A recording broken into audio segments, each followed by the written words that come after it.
आज है 26 नवंबर 2023 दिन रविवार। Welcome back to clean news UP. चलिए देखते हैं उत्तर प्रदेश की 25 फटाफट बड़ी खबरों को। इससे पहले आप न्यूज को कहां से देख रहे हैं हमें कमेंट में बताना बिल्कुल ना भूलें। साथ ही हमारे फेसबुक पेज को भी फॉलो करें। फेसबुक पेज का लिंक डिस्क्रिप्शन में दिया गया है। यूपी के 75,000 आंगनबाड़ी केंद्रों का होगा कायाकल्प। प्री प्राइमरी स्कूल बनाने की तैयारी में योगी सरकार। मुख्यमंत्री योगी आदित्यनाथ के निर्देश पर बाल विकास सेवा और पुष्टाहार विभाग पहले चरण में अगले 2 साल में प्रदेश के 75,000 आंगनबाड़ी केंद्रों का कायाकल्प करेगा। वहीं राज्य के 1,000 आंगनबाड़ी केंद्रों को मुख्यमंत्री बाल वाटिका योजना के रूप में विकसित करने की भी योजना है। मुख्यमंत्री की मंशा है कि 15 अगस्त 2025 तक प्रदेश के 75,000 आंगनबाड़ी केंद्रों का पूरी तरह से कायाकल्प करते हुए उन्हें स्मार्ट प्री प्राइमरी स्कूल्स की तर्ज पर विकसित किया जाए। काबिलियत है तो बिना नेट पीएचडी के बन सकते हैं प्रोफेसर। योजना यूपी में जल्द होगी लागू। नई शिक्षा नीति के तहत देश के उच्च शिक्षा संस्थानों के लिए शुरू की गई प्रोफेसर ऑफ प्रैक्टिस योजना को लेकर विश्वविद्यालय अनुदान आयोग ने गंभीर पहल की। यूजीसी ने यूपी के राज्य विश्वविद्यालयों को प्रोफेसर ऑफ प्रैक्टिस के पद पर नियुक्ति के लिए प्रोत्साहित किया। साथ ही इस मामले में प्रगति के बारे में जानकारी भी मांगी। योजना के तहत देश भर के विश्वविद्यालयों समेत 323 उच्च शिक्षा संस्थानों में प्रोफेसर ऑफ प्रैक्टिस के रूप में छात्रों को पढ़ाने के लिए अब तक विभिन्न क्षेत्रों के 10,062 विशेषज्ञों ने पंजीकरण करवाया है। सीएम योगी उद्यमी महासम्मेलन का करेंगे उद्घाटन। वाराणसी के 50 उद्यमी होंगे शामिल। इंडियन इंडस्ट्रीज एसोसिएशन की ओर से 30 नवंबर को लखनऊ में उद्यमी महासम्मेलन का उद्घाटन मुख्यमंत्री योगी आदित्यनाथ करेंगे। विभूति खंड स्थित इंदिरा गांधी प्रतिष्ठान में उद्यमी महासम्मेलन में ट्रांसफॉर्मिंग एमएसएमई 4.0 पर चर्चा होगी। एक्सीडेंट पर अब तुरंत मिलेगा इलाज। हाईवे के हर 50 किलोमीटर पर इमरजेंसी स्टेबलाइजेशन सेंटर। दुर्घटना के पहले घंटे में आपातकालीन चिकित्सा देखभाल मिलने पर पीड़ितों की जान बचाने की संभावना बढ़ जाती है यदि उन्हें दुर्घटना होने के पहले घंटे में आपातकालीन चिकित्सा देखभाल मिल जाए। उत्तर प्रदेश में राजमार्गों पर हर 50 किलोमीटर पर आपातकालीन स्थिरीकरण केंद्र स्थापित करने की योजना बन रही है। सड़क दुर्घटना पीड़ितों को महत्वपूर्ण गोल्डन आवर में यानी किसी दर्दनाक चोट के बाद पहले 60 मिनट में आवश्यक चिकित्सा देखभाल प्रदान करना इसका उद्देश्य है। दिल्ली मेरठ एक्सप्रेसवे पर अगले महीने शुरू होने जा रहा है ये कट। हजारों लोगों को मिलेगा फायदा। दिल्ली मेरठ एक्सप्रेसवे पर सफर करने वाले लोगों के लिए खुशखबरी है। लाल कुआं और एबीईएस कट के पास प्रवेश और निकास के लिए बनाए जाने वाले लूप का डिजाइन तैयार हो गया है। दिसंबर के पहले सप्ताह से इसका काम शुरू हो सकता है। एनएचएआई अधिकारियों के अनुसार जल्द ही इस डिजाइन पर मंजूरी मिलने की उम्मीद है। ड्रोन के जरिए सर्वे पर योगी सरकार का फोकस। यूपी के जेवर एयरपोर्ट समेत तमाम परियोजनाओं को पूर्ण करने के लिए तेज गति से कार्य चल रहा है। ग्रेटर नोएडा के तमाम क्षेत्रों में वृहद एरियल ड्रोन सर्वे की तैयारी कर ली गई। सीएम योगी की अध्यक्षता में ग्रेटर नोएडा क्षेत्र के विकास का रोड मैप तैयार किया गया और इसी के एक प्रमुख चरण के तौर पर ड्रोन सर्वे की प्रक्रिया को शुरू करने की तैयारी हो गई। यमुना एक्सप्रेसवे औद्योगिक विकास प्राधिकरण ने प्रक्रिया को आगे बढ़ाते हुए कुल 7 जोन्स को चिन्हित किया जिसमें आने वाले विभिन्न गांवों का एरियल सर्वे करने की तैयारी है। ठंड में यूपी की एसी बसेस का किराया होगा कम। अगले साल इस दिन तक लागू रहेगी ये दरें। यूपी में ठंड में एसी बसेस का किराया कम हो जाने जा रहा है। प्रदेश के परिवहन राज्य मंत्री दयाशंकर सिंह ने बताया कि जाड़े में एसी बसेस के किराए में 10% कमी करने का फैसला किया गया। किराए की संशोधित दरें 16 दिसंबर 2023 से 28 फरवरी 2024 तक लागू होंगी। उन्होंने कहा कि लोड फैक्टर में संभावित गिरावट और तानुकूलन संयंत्र के कार्यशील न रहने की वजह से परिवहन निगम ने ये निर्णय लिया है। यूपी के गांव को बड़ी सौगात। मंडी कॉलेज हॉस्पिटल वाले रास्ते होंगे अपग्रेड। उत्तर प्रदेश में गांव की वे सड़कें जिन पर मंडी स्कूल, कॉलेज, अस्पताल, थाने, ब्लॉक कार्यालय और लोगों की अधिक आवाजाही वाले अन्य स्थल होंगे उन ग्रामीण मार्गों को सरकार अपग्रेड करेगी। इन ग्रामीण मार्गों को अन्य जिला मार्ग का दर्जा दिया जाएगा जिससे ये सड़कें न सिर्फ चौड़ी होंगी बल्कि इनके रखरखाव पर भी अधिक ध्यान दिया जाएगा। अखिलेश यादव बोले अंग्रेजी में झूठ बोलते हैं सीएम योगी। उत्तर प्रदेश के बिजनौर जिले में शनिवार को एक जनसभा को संबोधित करने पहुंचे पूर्व मुख्यमंत्री और समाजवादी पार्टी के राष्ट्रीय अध्यक्ष अखिलेश यादव ने भाजपा पर जमकर निशाना साधा। इस दौरान उन्होंने बिना नाम लिए पीएम मोदी और सीएम योगी पर तंज कसा। अखिलेश यादव ने अपने 33 मिनट के भाषण में कई बड़ी बातें कही। उन्होंने कहा कि जनता से कहा गया जब सीएम योगी को झूठ बोलना होता है तो अंग्रेजी में बोलते हैं ताकि आम जनता को समझ में न आए।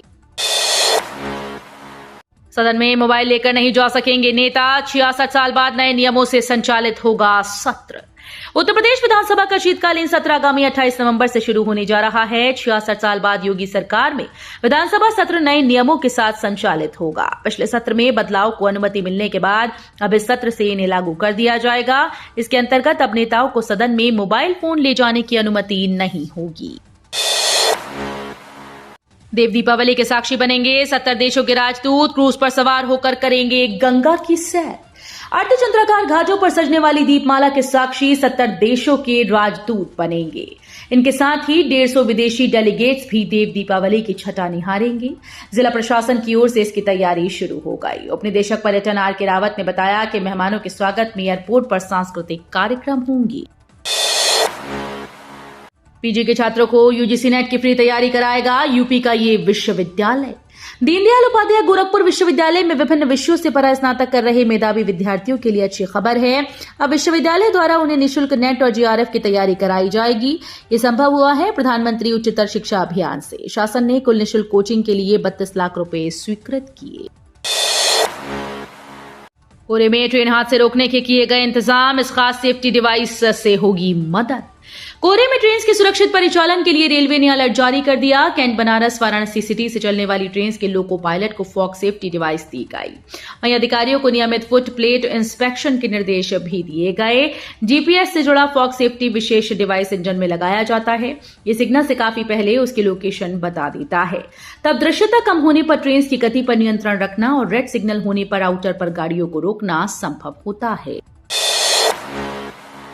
सरकारी नौकरी मिलने के बाद बदली नहीं जा सकती सर्विस रिकॉर्ड की जन्म तिथि।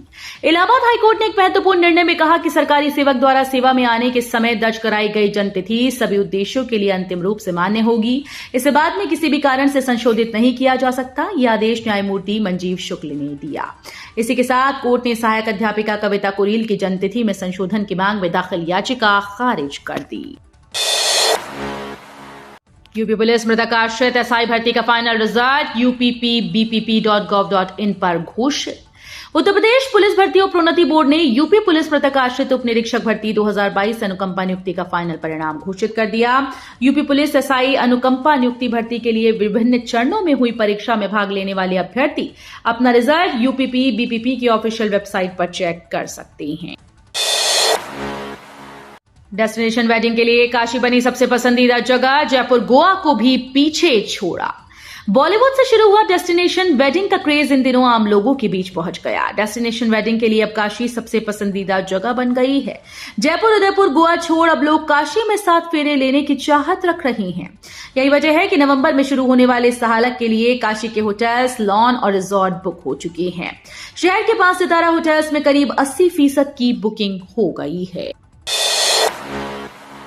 यूपी में ओटीएस के लिए 15 दिन में 8.5 लाख ने कराया पंजीकरण। पावर कॉर्पोरेशन के अध्यक्ष डॉक्टर आशीष कुमार गोयल ने स्पष्ट किया कि बिजली उपभोक्ताओं के लिए लाई गई एक मुश्त समाधान योजना निर्धारित अवधि से आगे नहीं बढ़ेगी। शक्ति भवन में ओटीएस स्कीम की समीक्षा के दौरान उन्होंने फिर दोहराया कि योजना का पहला चरण 30 नवंबर को समाप्त हो रहा है। योजना का लाभ उठाने के लिए विद्युत उपभोक्ता समय से अपना पंजीकरण जरूर करा लें। राम मंदिर की फर्श सजाने संवारने का काम शुरू। अयोध्या में 22 जनवरी को रामलला की प्राण प्रतिष्ठा होनी है। इसके लिए मंदिर के प्रथम तल के कार्य को तेजी से पूरा किया जा रहा है। अब निर्माणाधीन राम मंदिर के फर्श को संवारने का काम शुरू कर दिया गया। श्री राम जन्मभूमि तीर्थ क्षेत्र ट्रस्ट ने शनिवार को एक्स पर तस्वीरें जारी की, जिसमें कारीगर फर्श को सजाने संवारने का काम करते नजर आ रहे हैं। आज नर्सिंग ऑफिसर भर्ती परीक्षा के लिए केजीएमयू में पुख्ता तैयारियां पूरी। किंग जॉर्ज चिकित्सा विश्वविद्यालय में आज 26 नवंबर को पूर्ण सुरक्षा के साथ नर्सिंग ऑफिसर भर्ती परीक्षा के लिए तैयारियां कर ली गईं। इसके लिए एआई के उपयोग सहित सभी आवश्यक कदम उठाए गए। केजीएमयू के मीडिया प्रवक्ता डॉक्टर सुधीर सिंह द्वारा जारी विज्ञप्ति में कहा गया कि परीक्षा 5 शहरों आगरा, ग्रेटर नोएडा, प्रयागराज, गोरखपुर और लखनऊ में एक साथ 134 केंद्रों पर आयोजित की जाएगी। देसी विदेशी कंपनीज ने आईआईटी बीएचयू के छात्रों में दिखाई रुचि। 1094 विद्यार्थियों को दिया करोड़ों का पैकेज। पिछले 5 साल में IIT BHU के विद्यार्थियों को नौकरी देने में देसी और विदेशी कंपनी ने दिलचस्पी दिखाई। 2018-19 में 172 कंपनीज ने 837 छात्रों को नौकरी दी। 2022-23 में 326 कंपनीज नौकरी देने पहुंची। अलग अलग कंपनी ने 1094 छात्र छात्राओं को करोड़ों का पैकेज दिया। इस साल संस्थान को पिछले साल की अपेक्षा ज्यादा कंपनीज के आने के साथ ही ज्यादा प्लेसमेंट और पैकेज की उम्मीद है। मिड डे मील की अब होगी रियल टाइम मॉनिटरिंग। दोपहर के भोजन के बाद दी जाएगी अपडेट सूचना। बेसिक के विद्यालयों में शिक्षकों की रियल टाइम उपस्थिति के साथ ही अब मिड डे मील की भी रियल टाइम मॉनिटरिंग होगी। विभाग में चल रहे डिजिटलाइजेशन के तहत अब मिड डे मील के वितरण के बाद तुरंत इसकी पूरी सूचना ऑनलाइन अपलोड होगी। इसका पायलट प्रोजेक्ट लखनऊ, हरदोई, लखीमपुर खीरी, रायबरेली, सीतापुर, उन्नाव, श्रावस्ती में शुरू किया जाएगा। कन्या सुमंगला योजना में जन्म से लेकर पढ़ाई तक बच्चियों को 6 किश्तों में मिलता है 15,000 रुपया। यूपी की राज्य सरकार बच्चियों के लिए कई कल्याणकारी योजनाएं संचालित करती है। इनमें से एक सीएम कन्या सुमंगला योजना है, जिसके तहत बच्ची के जन्म से लेकर 12वीं तक की पढ़ाई के लिए अलग अलग किश्तों में 15,000 रुपए देती है। इस योजना की हर महीने समीक्षा की जाती है। दरअसल इस योजना का उद्देश्य गरीब बच्चियों को आर्थिक तौर पर मजबूत करना है। हनुमान चालीसा पाठ से 100 करोड़ हिंदुओं को जोड़ने का चलाएंगे अभियान। शाहजहांपुर के जलालाबाद में अंतर्राष्ट्रीय हिंदू परिषद के संस्थापक अध्यक्ष डॉक्टर प्रवीण भाई तोगड़िया ने कहा कि उनका संगठन हिंदू समाज को समृद्ध, सुरक्षित और सम्मान युक्त बनाने के प्रयासों में जुटा हुआ है। आने वाले समय में हनुमान चालीसा का पाठ हिंदुओं को जोड़ने और उनके कल्याण का केंद्र बनाने जा रहे हैं। देश में अब नई तकनीक से होगा चावल का उत्पादन। ईडी को गूगल से मिले 16 करोड़ रुपए। देश में अब चावल के उत्पादन में AI, इंटरनेट ऑफ थिंग्स और मशीन लर्निंग तकनीक का प्रयोग किया जाएगा। इसके लिए अंतर्राष्ट्रीय चावल अनुसंधान संस्थान ईडी को गूगल से $2 मिलियन अमेरिकी डॉलर, लगभग 16 करोड़ 67 लाख रुपए का अनुदान मिला। इससे विश्व के चावल उत्पादन वाले देश के किसान AI की सलाह पर स्मार्ट जलवायु में चावल का उत्पादन बढ़ा सकेंगे। भारत में बिकने वाले 99.20% phone made in India. Electronic और सूचना प्रौद्योगिकी मंत्री अश्विनी वैष्णव ने एक्स अकाउंट पर अहम जानकारी साझा की है। उन्होंने एक्स पर लिखा कि 9 वर्ष में भारत में मोबाइल फोन का उत्पादन 20 गुना बढ़ गया। भारतीय बाजारों में बिकने वाले 99.20% फोन पर मेड इन इंडिया की मोहर लगी है। मेड इन इंडिया मुहिम के तहत देश में मोबाइल फोन का उत्पादन तेजी से बढ़ा है। वर्ष 2014 में देश का मोबाइल उद्योग 78% आयात पर निर्भर था। तो ये थी आज की 25 फटाफट बड़ी खबरें। अगर आपको न्यूज पसंद आई हो तो वीडियो को लाइक और शेयर जरूर करें। धन्यवाद।